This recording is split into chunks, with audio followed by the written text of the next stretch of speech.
यह कहानी एक छोटे से गांव की है जिसका नाम था शांतिपुर। यह गांव चारों तरफ से पहाड़ों और घने जंगलों से घिरा हुआ था। गांव के पास एक जंगल था जिसे लोग भूतहा जंगल कहते थे। इस जंगल के बारे में अजीब अजीब किस्से प्रचलित थे। गांव के बड़े बुजुर्गों का कहना था कि जो भी उस जंगल में रात के समय गया वह कभी वापस नहीं लौटा। गांव के बच्चे और युवा इन बातों को सुनकर डर जाते थे, लेकिन कुछ लोग इसे महज कहानी मानते थे। गांव में एक युवा रहता था जिसका नाम था राहुल। वह निडर और जिज्ञासु स्वभाव का था। उसे इन भुतहा कहानियों पर बिल्कुल भी विश्वास नहीं था। वह सोचता था कि यह सब गांव वालों का महज वहम है। एक दिन उसने ठान लिया कि वह इस जंगल में जाकर वहां की सच्चाई जानकर रहेगा। राहुल ने अपनी योजना बनाई और एक रात अकेले ही जंगल की ओर निकल पड़ा। चांदनी रात थी, लेकिन जंगल में घुसते ही अंधेरा घना हो गया। चारों ओर से झिंगुरों की आवाज़ सुनाई दे रही थी। हवा में अजीब सी ठंडक और सन्नाटा था। जैसे जैसे राहुल आगे बढ़ता गया, जंगल और ज़्यादा डरावना होता गया। कुछ दूर पर राहुल को एक सूखा पेड़ दिखाई दिया। वह पेड़ किसी इंसान की आकृति जैसा लग रहा था। राहुल ने अपना मोबाइल निकाला और पेड़ के पास जाकर देखा। पेड़ के तने पर अजीब अजीब निशान बने हुए थे, जैसे किसी ने वहां पर नाखूनों से खरोंचा हो।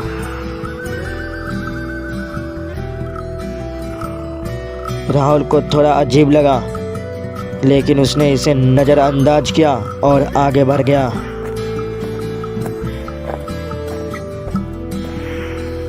थोड़ी दूर चलने के बाद राहुल को दूर एक टिमटिमाती हुई रोशनी दिखाई दी।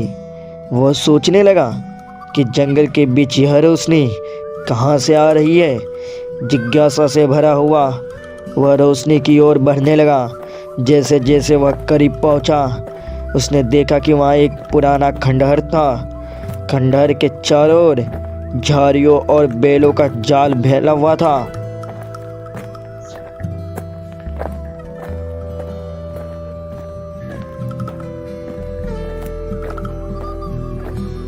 खंडहर से हल्की हल्की हंसी की आवाज़ें आ रही थी।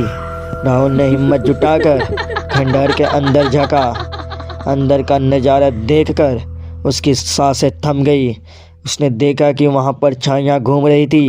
वे परछाइयाँ इंसानों की आकृति जैसी थी, लेकिन उनके चेहरे साफ दिखाई नहीं दे रहे थे। अचानक उन परछाइयों में से एक राहुल की ओर बढ़ने लगा। राहुल का दिल जोर जोर से धड़कने लगा। वो वहाँ से भागना चाहता था, लेकिन उसके पैर जैसे ज़मीन में जमे हुए थे। तभी एक बुरी औरत की आवाज़ गूंजी, तू यहाँ क्यों आया है बेटा? राहुल ने डरते हुए कहा, मैं इस जंगल की सच्चाई जानने आया हूँ। वह आवाज़ फिर गूंजी, यह जंगल शापित है। यहाँ जो भी आता है वह कभी वापस नहीं जा पाता। वर्षों पहले यहाँ एक गांव था। उस गांव में एक क्रूर राजा ने नरसंहार किया था।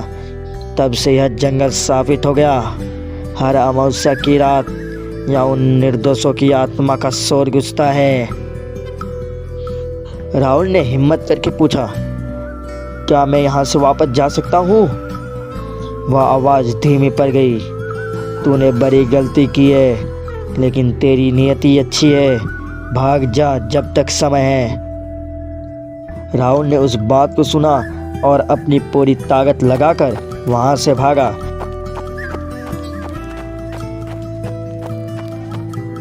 लेकिन जैसे ही वह खंडहर से बाहर निकला, उसे ऐसा लगा कि कोई उसका पीछा कर रहा है। जंगल में तेज हवा चलने लगी। पेड़ों की शाखाएं जोर जोर से हिलने लगी और चारों ओर से अजीब अजीब चीखें सुनाई देने लगी।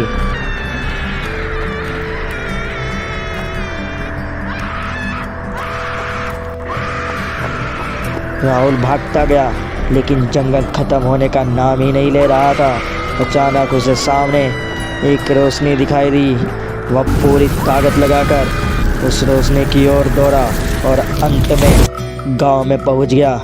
जैसे ही उसने गांव में कदम रखा, सब आवाजें अचानक शांत हो गई।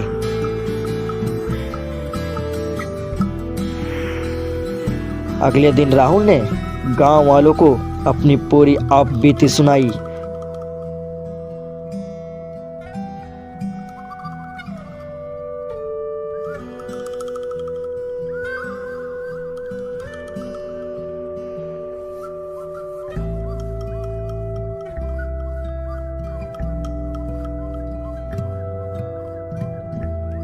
गांव के बुजुर्गों ने बताया कि वह जंगल वास्तव में शापित है।